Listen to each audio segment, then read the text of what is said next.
एकनाथराव शिंदे साहेब, देवेंद्रजी, प्रफुल्लभाई रामदास आठवले साहेब, पियुष गोयल साहेब, चंद्रशेखर बावनकुळेजी, नीलमताई गोरे, सर्व महायुतीचे सन्माननीय उपस्थित असणारे मान्यवर नेते, पदाधिकारी, कार्यकर्ते आणि पत्रकार मित्रांनो, आपण आज सकाळी काउंटिंग सुरू होईपर्यंत प्रत्येकजण आपापले परीनं अंदाज व्यक्त करत होते। काल तर मी स्वतः वेगवेगळ्या चॅनलला बघत होतो, म्हणजे आम्ही तिघं कशातच नसल्यातच जमा होतो। बाकीच्यांच्या गाड्या फिरवणं, ड्रायव्हिंग करणं, इकडे जाणं तिकडे जाणं, इतकं काही सुरू होतं की आम्ही पहिल्यांदा 1:45च्या पुढे जाऊ आम्हाला वाटत होतं। कालचं सगळं बघितल्यानंतर आम्हाला वाटायला लागलं की आपण कुठेतरी खाली जातोय का काय। परंतु महाराष्ट्रातल्या जनतेने विकासाकडे बघून महायुतीला प्रचंड अशा प्रकारचं जे यश प्राप्त करून दिलंय, त्याबद्दल महाराष्ट्रातल्या तमाम जनतेचं महायुतीच्या वतीनं व्यक्तिशः माझ्या वतीनं मी त्यांना मनापासून धन्यवाद देतो, मनापासून आभार मानतो। सगळेच कार्यकर्ते राबले, उमेदवार राबले, सगळे सहकारी घटक पक्षाचे, मित्र पक्षांचे सगळे आमचे सहकारी त्याच्यामध्ये स्वतःला झोकून दिलं आणि सगळ्यांनी ही निवडणूक आपली स्वतःची निवडणूक आहे असं समजून त्या ठिकाणी कामाला लागले। आमच्या ज्या योजना होत्या, योजनांच्याबद्दल बरेच थोडीशी चेष्टा मस्करी करण्यात आली, आम्हाला त्याच्यामध्ये दोष देण्यात आला, आमची थोडंसं टीका टिप्पणी करण्यात आली की राज्य कंगाल केलं, अमुक झालं तमुक झालं।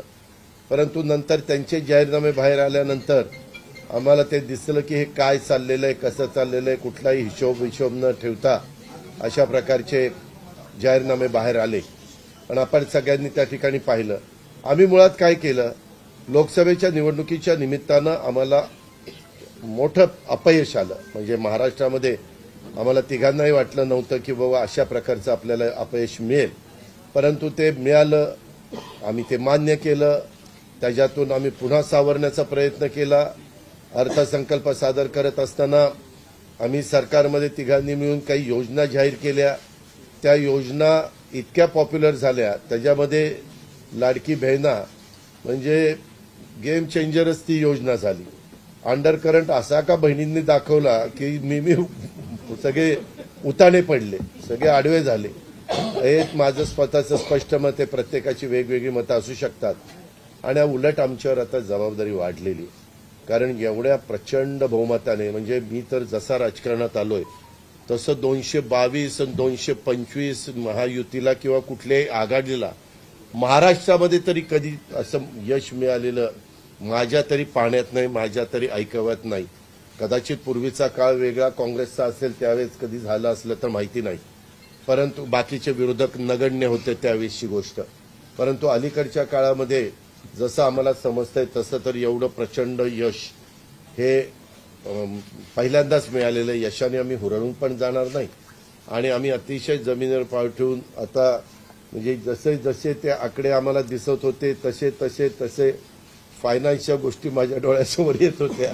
मी देवेंद्रजींना पण फोन केला तेव्हा म्हटलं देवेंद्रजी खूप काही काम करावं लागेल। एकनाथरावजींना पण तसं सांगितलं की फार आर्थिक शिस्त आपल्याला त्याच्यामध्ये आणावी लागेल आणि आम्ही आणू, त्याच्यात आम्हाला हे नवीन नाहीये, आम्ही सगळे अनुभवी माणसं, आम्हाला त्याच्यामध्ये कुठली काही अडचण नाही आणि शिवाय आमच्या पाठीशी केंद्र सरकार आहे, तो आम्हाला खूप मोठा एक आधार आहे, एक आमच्या पाठीशी एक मोठा भक्कम अशा प्रकारचा भरोसा आहे आणि त्याच्यामुळं ह्या सगळ्या ज्या काही गोष्टी झालेल्या आहेत, आता विरोधक टीका करतात की बाबा बॅलेट पेपरनी घ्यायला पाहिजे होतं, मग बॅलेट पेपरने लोकसभेला पण घ्यायला पाहिजे होतं, लोकसभेचा निकाल लागला की तो बरोबर आणि इथला निकाल लागला की मग बॅलेट पेपर यायला पाहिजे, मग मशीन काय ईव्हीएम बरोबर नाही, असं नाही चालत। आता झारखंड पण आमच्या हातनं गेलंच ना, आम्ही कुठं काय म्हणतो, ठीक आहे, त्या जनतेने कौल दिलेला आहे तशा पद्धतीनं महाराष्ट्रातल्या आणि विशेषतः महाराष्ट्रामध्ये बऱ्याचदा आपले जे 6 रिजन आहेत ना,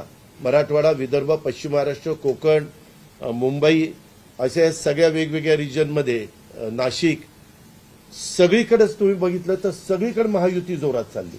असं कुठं नाही की मागच्या वेळेस कसं झालं, आम्हाला झटका दिला तो मराठवाड्याने दिला, आमची एकच जागा त्यावेळेस भुमरे साहेबांची आली संभाजीनगर सिटीतली, बाकीकडे सगळीकडे आम्हाला दारुण पराभवाला सामोरं जावं लागलं. आणि तसं ह्यावेळेस झालं नाही. तुम्ही जर अंदाज घेतला तर सगळीकडेच चांगल्या प्रकारे महायुतीला यश मिळालं. काही जागा गेल्या त्या फार थोड्या मतांनी त्या बाबतीमध्ये गेलेले आहेत असंही चित्र. आणि मीडियावाल्यांनो, मला एक तुम्हाला इलेक्ट्रॉनिक पण आहे, प्रिंट पण मीडिया आहे, मला एक कळत नाही, तुम्ही खऱ्या बातम्या देत चाला ना. जे खऱ्या देत नाही त्यांना मला म्हणायचं, तुम्ही बाकी सगळे खऱ्या बातम्या देतात त्याच्याबद्दल दुमत नाही. पण मी टीव्ही चालू केलं आणि अजित पवार पोस्टल बॅलेटमध्येच मागं. मी विचारतोय तिथं फोन करून, ते म्हणले नाही दादा आपण पुढे आहे. आता माझं लीड 1,02,000 मताधिक्य मी मिळवलंय आणि खुशाल तुम्ही दाखवताय अजित पवार मागं, अजित पवार मागं. मग काही जण म्हणलं का रे असे दाखवतायत? टीआरपी त्याच्याशिवाय वाढत नाही. अरे तुमच्या टीआरपीला आम्हाला का मातीत घालताय, आमची का बदनामी करताय? त्याच्यामध्ये मी नंतर पुन्हा अधिकाऱ्यांच्याकडनं माहिती घेतली की नक्की पोस्टल बॅलेट किती झाले. पोस्टल बॅलेटमध्ये पण आम्ही पुढे होतो आणि रेग्युलर मतदानामध्ये पण पुढे होतो.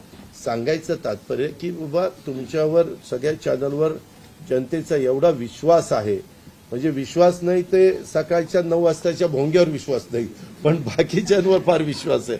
माझं एवढंच म्हणणं आहे की खऱ्या बातम्या दिल्या तर काही वाईट होणार नाही. पण खूप चांगलं यश मिळालं. अजून पण काही काउंटिंग चालू आहे, काही ठिकाणी रिकाउंटिंग मागितलेलं. ठीक आहे, तो त्यांचा प्रत्येकाचा अधिकार आहे. पण खरोखरीच सगळ्याच राज्यातली जबाबदारी आम्हा महायुतीवर वाढलेली आहे आणि त्या उलट आम्हाला अधिक जास्त बारकाईनं इथून पुढे काम करावं लागणार आहे. कारण एवढं दैदिप्यमान यश या सगळ्यांनी मिळवून दिलेलं आहे आणि जनतेचे मानावे तेवढे आभार कमीच आहेत. म्हणजे काय आता त्यांच्याकरता, म्हणजे त्यांच्या ऋणातच आम्ही राहू इच्छितो. आणि 5 वर्ष अक्षरशः अतिशय एकोप्याने ही युती शेवटपर्यंत कशा पद्धतीनं काम करेल आणि जनतेने टाकलेल्या विश्वासाला कुठल्याही परिस्थितीमध्ये तडा जाऊन दिला जाणार नाही. अतिशय चांगल्या पद्धतीनं राज्याच्या सर्वांगीण विकासाच्या करता जसं आम्ही विकास हा केंद्रबिंदू मानून पुढे गेलो, तशाच पद्धतीचं काम हे इथून पुढच्या काळामध्ये देखील महायुतीच्या वतीनं त्या ठिकाणी चालेल अशा प्रकारची खात्री मी आपल्या पत्रकार मित्रांना पण देतो आणि आपल्यामार्फत महाराष्ट्रातल्या तमाम जनतेला देतो. पुन्हा एकदा मतदार बंधू भगिनींचं, सर्वांचं, मीडियाचं, इलेक्ट्रॉनिक प्रिंट सर्वांचं मी मनापासून आभार मानतो, मनापासून धन्यवाद देतो. धन्यवाद. अरे मराठी मातृभाषा अभिजात भाषेचा दर्जा आत्ताच दिलाय ना, लगेच विसरायला लागला? नाही नाही, ते दिल्लीत बोलतं. मी माझी भावना मगाशीच मांडली आहे. केवळ आत्ता एवढंच सांगेन की महाराष्ट्राच्या जनतेसमोर आम्ही नतमस्तक आहोत. जनतेने ज्या प्रकारचा विजय दिलेला आहे, खऱ्या अर्थानं हा विजय एक प्रकारे आमची जबाबदारी वाढवणारा विजय आहे. देशाचे प्रधानमंत्री मोदीजींवर महाराष्ट्राने दाखवलेला विश्वास आहे आणि त्यामुळे आता आम्हाला खूप काम महाराष्ट्रामध्ये करावं लागेल याची आम्हाला जाणीव होते आहे. म्हणून पुन्हा एकदा महाराष्ट्रातल्या सगळ्या मतदारांच्या चरणी आम्ही नतमस्तक होतो आणि त्यांना आश्वस्त करतो की त्यांनी जो विश्वास दाखवला आहे त्या विश्वासाला आम्ही तडा जाऊ देणार नाही. सगळ्यांचे अतिशय मनापासून आभार.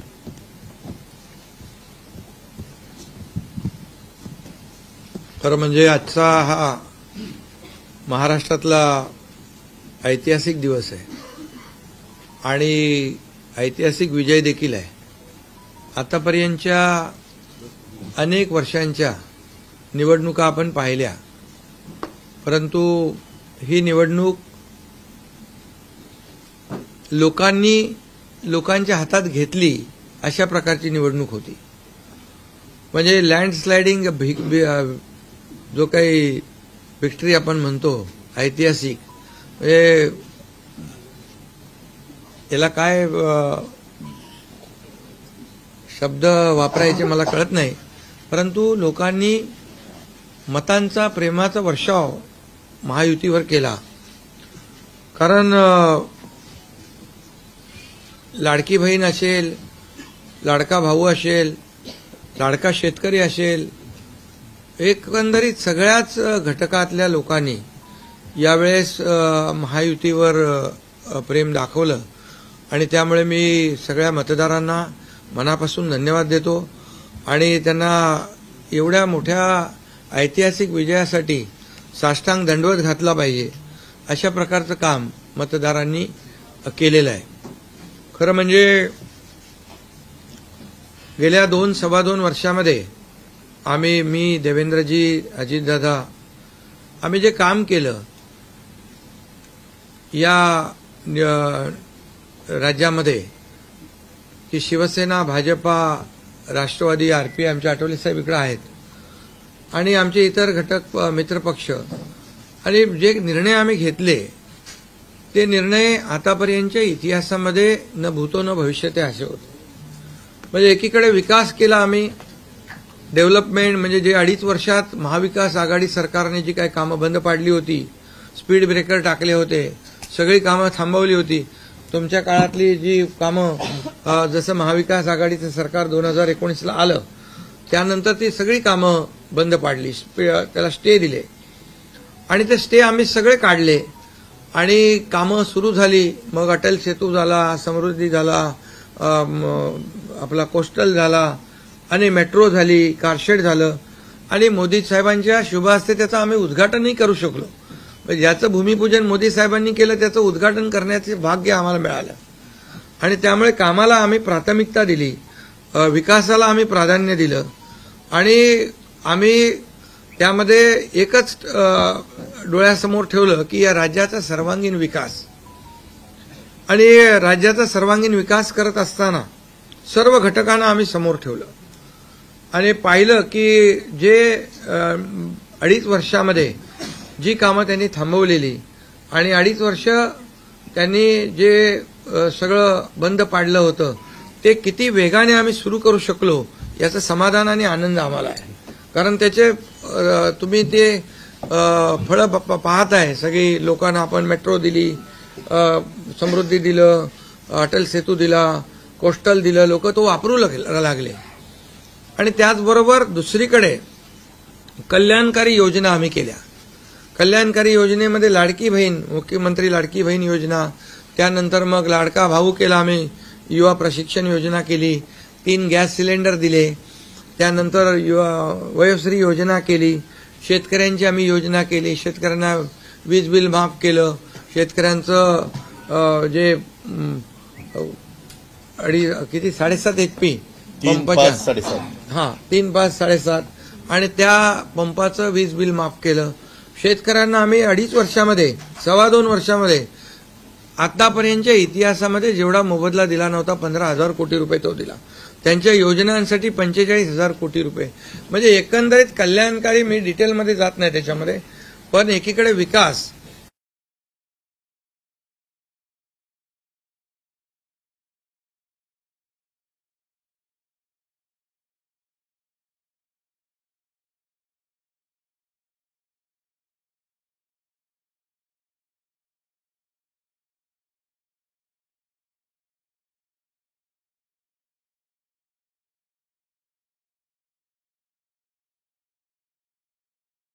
मग सर्वसामान्यांचं सरकार म्हणताना सर्वसामान्याला काय मिळालं याचा विचार आम्ही केला. आणि मला अभिमानाने या ठिकाणी सांगायचं आहे की मोदी साहेबांनी, केंद्र सरकारने देखील आमच्या पाठीमागे उभे राहिले ताकदीने, की जे आमचे प्रस्ताव जे आहेत ते त्यांनी मान्य केले आणि मोठ्या प्रमाणावर गेल्या 10 वर्षामध्ये जे केंद्राने देखील या राज्याला 10 वर्ष तर जाऊ द्या, पण 2-2.5 वर्षामध्ये देखील आम्हाला लाखो कोटी रुपयांचं सहकार्य केलं. त्यामुळे एक डबल इंजिनचं सरकार देखील या राज्यामध्ये, वेगवान सरकार, गतिमान सरकार, निर्णय घ्यायला धडाधड निर्णय घेतले आम्ही. त्यामुळे 2.5 वर्षात सिंचन प्रकल्प 4 त्यांनी केले महाविकास आघाडीने, आम्ही होतो तिकडे. आणि आता आमच्या वेळेस सुप्रमा 124 सुप्रमा दिल्या. म्हणजे एक फक्त उदाहरण की अशा प्रकारचं काम आम्ही केल्यामुळे या राज्यातल्या जनतेने, सर्वसामान्य माणूस आम्ही केंद्रबिंदू मानला. म्हणजे त्याच्यामध्ये महिला आहेत, गरीब आहे, युवक आहे, शेतकरी आहे, यांना आम्ही केंद्रबिंदू मानून काम केलं आणि त्यांच्यासाठी आम्ही योजना केल्या. काही आमच्यावर आरोपही झाले, एका रेवड्या बाटण्या काय काय काय म्हणजे तुम्ही हे वाटप सुरू केलंय, बहिणींना विकत घेताय का, काही लाच देताय का, या सगळ्या गोष्टीला आम्ही सामोरे गेलो. कोर्टामध्ये काही लोक गेले ही योजना बंद करण्यासाठी. आणि म्हणून लाडकी बहीण योजना जी आहे, त्याचबरोबर शासन आपल्या दारी, आम्ही याच्यापूर्वी शासन आपल्या दारी आम्ही केलं. डायरेक्ट तेव्हाही योजना होत्या, पूर्वी लाभही होते, सगळं होतं, परंतु लोक कंटाळून ते योजनांचा लाभ घेण्यापासून वंचित राहत होते. आम्ही 5 कोटी लोकांना त्याचा लाभ दिला, शासन आपल्या दारी. आणि आपल्या लाडकी बहीण योजना, यामुळे एकंदरीत लोकांनी विश्वास ठेवला की हे देणारं सरकार आहे, हे फक्त बोलणारं सरकार नाही आहे. आणि म्हणून देणारं सरकार आहे याच्यावर विश्वास ठेवला आणि कल्याणकारी योजना ज्या केल्या आम्ही फक्त बोललो नाही, तर 5 इन्स्टॉलमेंट लाडक्या बहिणींच्या खात्यात टाकले सुद्धा. आणि आम्ही तर आम्हाला माहित होतं हे विरोधक सावत्र भाऊ आमच्या या नोव्हेंबरच्या पैशामध्ये अडकाटी आणतील, म्हणून आम्ही ऑक्टोबरमध्येच आचारसंहिता लागायच्या अगोदर नोव्हेंबरचे पण पैसे दिले. कारण शेवटी आम्ही देण्याची नियत आमची आहे, नियत साफ आहे. कारण आम्ही फक्त कागदावर योजना ठेवायच्यासाठी केलं नाही. आणि त्यामुळे एकंदरीत या राज्यामध्ये सर्वसामान्यांचं सरकार सर्वसामान्यांसाठी काहीतरी करतंय ही भावना प्रत्येकाच्या मनामध्ये निर्माण झाली. आणि आम्ही म्हणालो common man common man common man. आता कॉमन मॅनने आम्ही ठरवलंय की त्यांच्या जीवनामध्ये काही बदल घडवून चांगले दिवस आणून त्याला सुपरमॅन करायचं. पण त्यांनी आम्हाला या निवडणुकीत सुपरमॅनसारखं काम करून दाखवलं आणि एवढं भरभरून त्यांनी आशीर्वाद दिले की लोकांनी एवढंच आहे की यामध्ये बऱ्याचशा गोष्टी स्पष्ट झाल्या. लोकांनी कल्याणाचं आणि विकासाचं राजकारण स्वीकारलं. लोकांनी सुडाचं, आरोपाचं, द्वेषाचं राजकारण झिडकारलं. आणि म्हणून 2 निवडणुका ज्या लोकसभेमध्ये पण आणि लोकसभेत फेक नरेटिव्ह वगैरे सगळं केलं, काय काय केलं, संविधान बदलणार वगैरे, सगळ्या जातीमध्ये भीती निर्माण केली, प्रत्येकाला घाबरवलं, तरी सुद्धा एवढं होऊन पण प्रधानमंत्रीपदी मोदी साहेबच बसले. आता ते म्हणाले जनतेच्या दरबारात जाऊ, आम्ही जनतेच्या दरबारात जाऊ, लोकसभेच्या वेळेस पण गेले. पण शेवटी एवढं करून, एवढे सगळं खोटं नाटं सांगून, लोकांना घाबरवून पण प्रधानमंत्रीपदी शेवटी मोदी साहेब बसले. आणि आताही म्हणाले आम्ही जनतेच्या दरबारात जाऊ. आता जनतेने त्यांना जो काय मॅन्डेट द्यायचा तो दिलेला आहे. आणि त्यामुळे जनतेने पूर्णपणे विकासाला आणि कल्याणकारी योजनांना स्वीकारलेला आहे. यामध्ये लोक रोज आमचं सरकार स्थापन झाल्यापासून रोज सरकार पडणार, सरकार पडणार, सरकार पडणार, रोज आम्हाला 3-4 शब्द ठेवले होते त्यांनी. ते शब्द तुम्हाला माहित आहे, मी ते परत त्याचा उच्चार करू इच्छित नाही. पण 4था शब्द होता का? नाही. पण आम्ही त्याला आरोपाने उत्तर नाही दिलं. आम्ही कामातून उत्तर दिलं त्याला. आणि कामातून उत्तर दिलं आणि ते काम लोकांना भावलं की बाबा हे काम करणारे लोक आहेत आणि काम सर्वसामान्य लोक आहेत. मी स्वतःला काय समजायचो, सीएम म्हणजे चीफ मिनिस्टर, मी म्हणायचो कॉमन मॅन आहे. आता कॉमन मॅनमध्ये मी जायचो. आता आमचे दोन्ही उपमुख्यमंत्री दोन्ही आम्ही 24/7 काम करत होतो. आणि याच्यामुळे घरी बसून सरकार चालवता येत नाही, फेसबुकवरून सरकार चालवता येत नाही, हे स्पष्ट झालेलं आहे. आणि म्हणून आम्ही लोकांच्या, बाळासाहेब सांगायचे, कार्यकर्ता घरात नाही लोकांच्या दारात शोभून दिसतो. शासन आपल्या दारी आम्ही घेऊन गेलो, शासन आपल्या दारी घेऊन गेलो आम्ही. आणि म्हणूनच आज बाळासाहेबांच्या विचारांनी आम्ही सरकार स्थापन केलं 2019ला मोदी साहेबांच्या आशीर्वादाने. आणि 2019ला जे सरकार स्थापन व्हायला पाहिजे होतं ते सरकार स्थापन झालं नाही, ते लोकांनी बरोबर लक्षात ठेवलेलं आहे. लोक ते विसरलेले नाहीत. आणि म्हणून या निवडणुकीत देखील कोण कुठल्या पक्षाचा, आता तुमचा कुठला पक्ष आहे? तुमचा राष्ट्रवादी घड्याळ. आता तो कोणाचा आहे ते लोकांनी ठरवलं. आणि शिवसेना कोणाची आहे तेही ठरवलं. आणि लोकांनी ते ठरवलं. त्यामुळे आता बऱ्याचशा गोष्टी त्या स्पष्ट झालेल्या आहेत, बऱ्याचशा गोष्टी स्पष्ट झाल्या. आणि मला समाधान आहे की 2019ला 56 जागा आल्या होत्या. आणि त्या 56 मला वाटतं आताही 56 जागा अजून चालू आहे. पण एकंदरीत आताच्या पर्यंत म्हणजे विकासाला लोकांनी महत्व दिलं. मोदीजींनी आता अमित भाई असतील, नड्डाजी आहेत, तिथं पियुषजी आहेत, केंद्रीय मंत्री आपले भूपेंद्रजी आहेत, राजनाथ सिंगजी, बऱ्याच सगळ्या लोकांनी आठवले साहेब तर आपल्या सोबतच आहेत. आठवले साहेब सोबत 100%. तर एकंदरीत आपण सगळ्यांनी या निवडणुकीमध्ये एकत्र येऊन काम केलं. आता एकत्र येऊन काम केलं, आता त्याच्यामध्ये काही लोकांनी म्हणा त्याचा अर्थ वेगवेगळा काढला. मोदी साहेब म्हणाले एकत्र या, विकासासाठी एकत्र या. आता लोकांना आवाहन केलं, जसं आम्ही काय त्याच्यामध्ये जातीपाती धर्माचा उल्लेख केला नाही, पण मतदानासाठी एकत्र या, विकासासाठी एकत्र या, या राज्याला पुढे घेऊन जाण्यासाठी एकत्र या, असं आवाहन करणं काय चुकीचं आहे.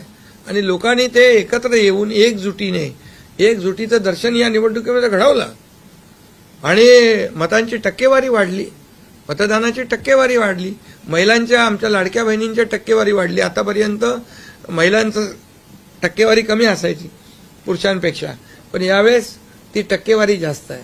आणि म्हणून लाडक्या बहिणी आमच्या ज्या आहेत त्या लाडक्या बहिणींनी सावत्र भावांना चांगला जोडा दाखवलेला आहे. आणि आम्ही म्हणायचो ना, खोडा घालणाऱ्यांना जोडा दाखवा.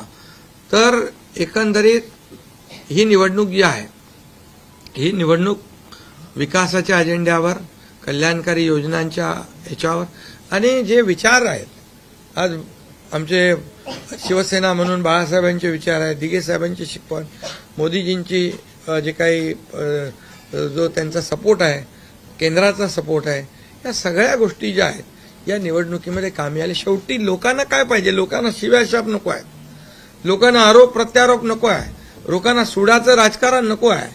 लोकांना हवंय डेव्हलपमेंट हवं आहे आणि विकास आणि विकास यावर आम्ही भर दिला. आणि आज त्यामध्ये किती आरोप केले, खोटे बोला, आपण रेटून बोला. आता अजितदादा मगाशी म्हणाले की तुम्ही पण काय काय ते बातम्या अशा सकाळी तर अशा बातम्या चालल्या होत्या की बोला आमचा काय कार्यक्रम होतो का काय, आमचा करेक्ट कार्यक्रम करायचं चालू. तर याच्यामध्ये खूप चांगलं निर्णय झाला, चांगला एक आपला ऐतिहासिक विजय झालेला आहे आणि त्यामुळे खऱ्या अर्थाने आमची जबाबदारी वाढलेली आहे. आता या सगळ्या ज्या काही जे घेतलेले आम्ही निर्णय आहेत, की आमचा एकही निर्णय कागदावर राहिलेला नाही. मी त्या सगळ्या निर्णयात जाऊ इच्छित नाही, पण एकही निर्णय आम्ही कागदावर ठेवला नाही. कुठली योजना आहे ती कार्यान्वित केली आम्ही. आणि त्यामुळे जो लोकांचा विश्वास, शेवटी यापूर्वी देखील आपण पाहिलं की काँग्रेस सरकार ज्या ठिकाणी असतील त्यांनी किंवा महाविकास आघाडी ज्यांनी काही निर्णय घेतले, काही आश्वासनं दिली, ती पाळली नाहीत. आश्वासनं दिली, नंतर कर्नाटकमधलंच आश्वासन घ्या, हिमाचलमधलं घ्या, आपल्या राजस्थानमधलं घ्या पूर्वीचं, की त्यामध्ये आश्वासन दिल्यानंतर निवडून आल्यानंतर केंद्राकडे पैसे मागायला लागले. आमच्याकडे पैसे नाही, हमारे पास पैसे नाही. असं आम्ही केलं नाही. आम्ही जे बोललो, आमची हातपाय काय म्हणतो त्याला पांघरून पाहून आम्ही ते आम्ही अंतरून पाहून पाय पसरले आणि ज्या योजना आम्ही केल्या, या योजनांचं पूर्णपणे त्याच्यामध्ये कुठलीही योजना बंद होणार नाही याची आम्ही काळजी घेतली. सगळे नियम आम्ही पाळले, सगळ्या आरबीआयच्या केंद्र सरकारच्या गाईडलाईन आम्ही पाळल्या, कुठलंही व्हायलेशन आम्ही केलं नाही. आर्थिक दृष्टिकोनातून जे काही आम्ही नियोजन करायचं ते केलं आणि त्यामुळे त्यांना लोकांनी खोटं ठरवलं. ते आम्हाला म्हणाले तुम्ही लाडकी बहीण योजना देताय, पैसे कुठून आणणार, पैसे कुठून आणणार, हे फसवं आहे. आणि त्यांनीच आमची योजना चोरून नंतर त्यांच्या वचननाम्यामध्ये टाकली.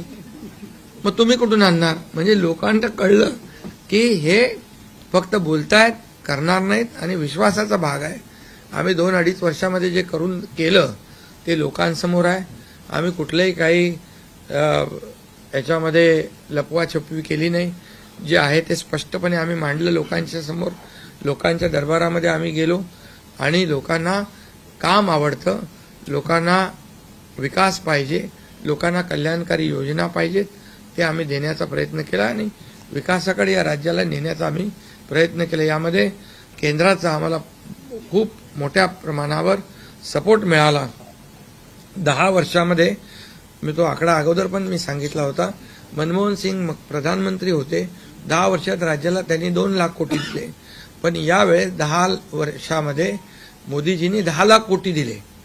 हे आताचं नवीन उदाहरण तर 76,000 कोटी वाढवण बंदर आहे, डिगी बंदर आहे, अशी म्हणजे डेव्हलपमेंटसाठी जे आहे, मग ते एअर कनेक्टिव्हिटी असेल, water connectivity, rail connectivity, road connectivity असेल, अनेक प्रकल्पांना जे काही पाण्याची योजना असतील आमच्या, त्या सगळ्याला खूप मोठ्या प्रमाणावर सपोर्ट केला आणि त्यामुळे आम्ही या राज्याला विकासाकडे घेऊन जाऊ शकलो आणि लोकांना कल्याणकारी योजना आम्ही देऊ शकलो. आणि लोकांना आम्ही याच्यामध्ये मतं नाही, आम्ही लोकांची मनं जिंकलेली आहेत. आज लोकांना शेवटी काय विश्वास महत्वाचा आहे. विश्वासावर सगळ्या गोष्टी चालतात.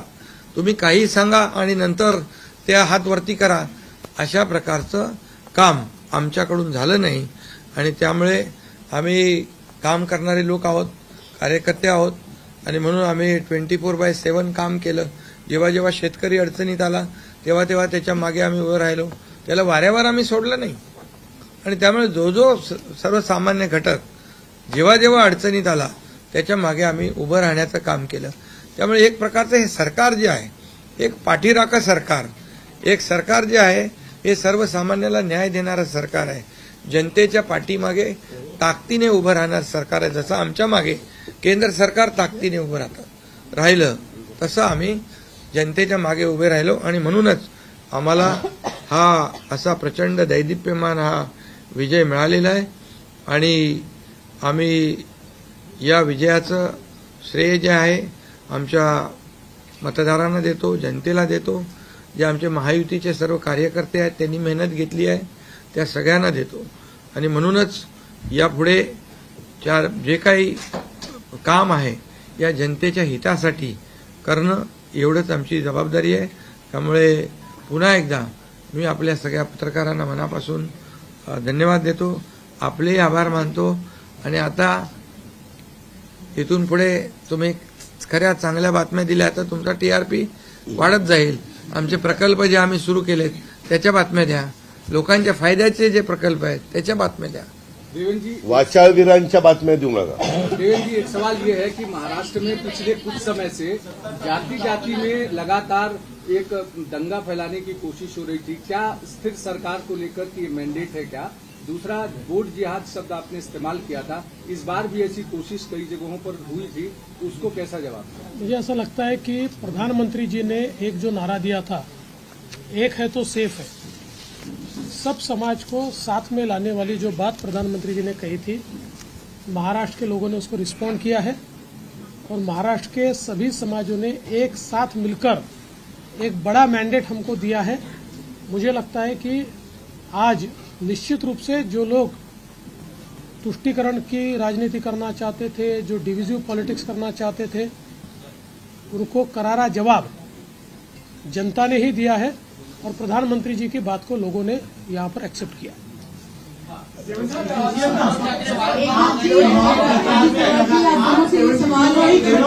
दोनों से ये सवाल है, एनसीपी और शिवसेना, आप दोनों को लेकर ये आरोप लग रहे थे बार बार, आप दोनों के लिए साथ की लड़ाई थी, शिवानी ठाकुर जी न्यूज, एकता जी और अजित पवार जी की नकली है.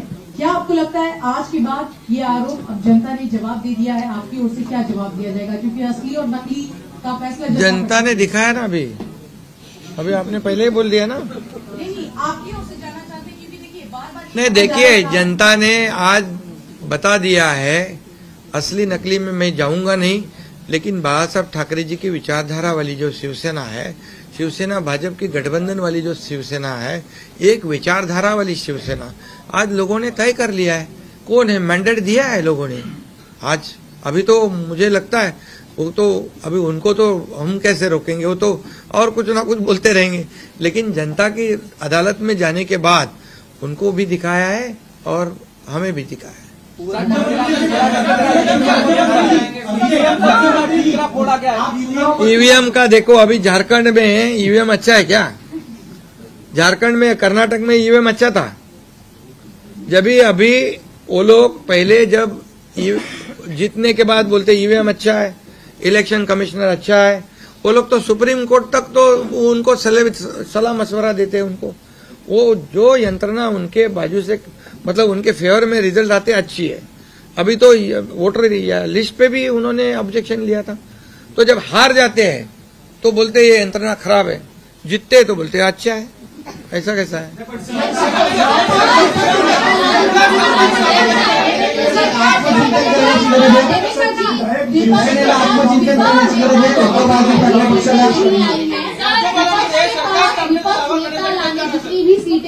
तो ये तो देखिए, यही तो मैं बता रहा हूँ कि जनता ने पूरी तरह, मैंने पहले भी कहा था कि पूरी तरह थम्पिंग मेजोरिटी मिलेगी। ये पूरा लैंडस्लाइड विक्ट्री है ये पूरी तरह। अभी ये जनता ने भरपूर दिया है। अभी उनको उनकी जगह दिखाइए।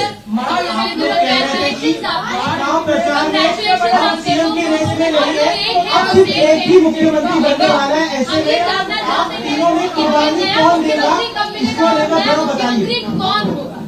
अरे भैया, अभी हम लोग, अभी तो आंकड़े भी आने के अभी चालू है ना, काउंटिंग चालू है। अभी होने के बाद हमारी तीनों पार्टियां बैठेगी। हमारे जैसे आपको बताते हैं, जैसे हमने सीटों का बंटवारा हुआ, हमें कोई मतभेद हमारे में नहीं थे, आज भी कोई मतभेद नहीं है। हम हमारे वरिष्ठ और हम लोग बैठकर उसके ऊपर निर्णय लेंगे। बच्चे हैं नई सरकार को लेकर के, तो क्या कब तक दावा पेश करेंगे गवर्नर के पास? दादा कब तक, अरे हमें करो ना, कब तक दावा पेश करेंगे गवर्नर के पास? क्योंकि अब 26 तारीख जो है वो डेट पिछली बार हुआ था, 5 साल पूरा होगा। समय पे सब बराबर होगा। पहले तो तीनों पार्टियां अपना अपना नेता चुनती है। अभी रिजल्ट ही आने का है। रिजल्ट आने के बाद सारे एमएलए को बुलाना पड़ता है, अपने अपने पार्टी का नेता चुनते, उसके बाद ये प्रक्रिया होती है। आप बिल्कुल चिंता मत करिए, तीनों पार्टियां साथ में बैठकर और अठौली जी का भी मशवरा हम लेंगे और इसका निर्णय करेंगे। लेकिन महाविकास अघाड़ी ने होटलों का क्या, महाविकास अघाड़ी ने दादा 3 होटल बुक किए थे कि वहाँ पर एमएलए को रखा जाएगा। तो ये जनता ने तय किया है ना, पर एक कमेंट, जनता ने इतना भरोसा दिखाया है, अभी हमारी जिम्मेदारी बढ़ गई है। हाँ, तो फिर वही तो पब्लिक, जनता ने दिखा दिया है, जनता ने पूरा विश्वास दिखाया, तो हम पूरे विश्वास के साथ अभी काम करेंगे। सीएम साहब 3 होटल महाविकास अघाड़ी ने बुक किए थे, कल से 3 होटल महाविकास अघाड़ी ने बुक किए थे और कल रात में 3 बार मीटिंग हुई थी यहाँ पर। हमने एक भी मीटिंग नहीं करी थी, हम लोग शांत बैठे थे। हमने मीटिंग भी नहीं करी थी और होटल भी बुक नहीं किया था, क्योंकि हमें मालूम था थम्पिंग मेजोरिटी मिलने वाली है, इसलिए होटल बुक करें। और उनके आवश्यकता पड़ी तो उनके होटल हम मांग लेंगे, उनकी बुकिंग हम ले लेंगे।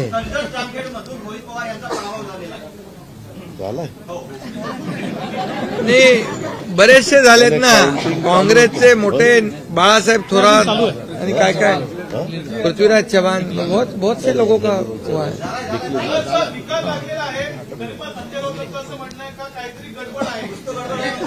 हाँ,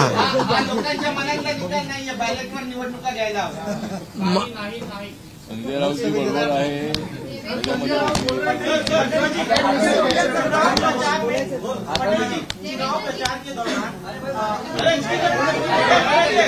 अरे भाई छोड़ो, आता 2 प्रश्न मराठीत घेऊ। आपण संपला. महाराष्ट्रात बसलोय, मग संपू.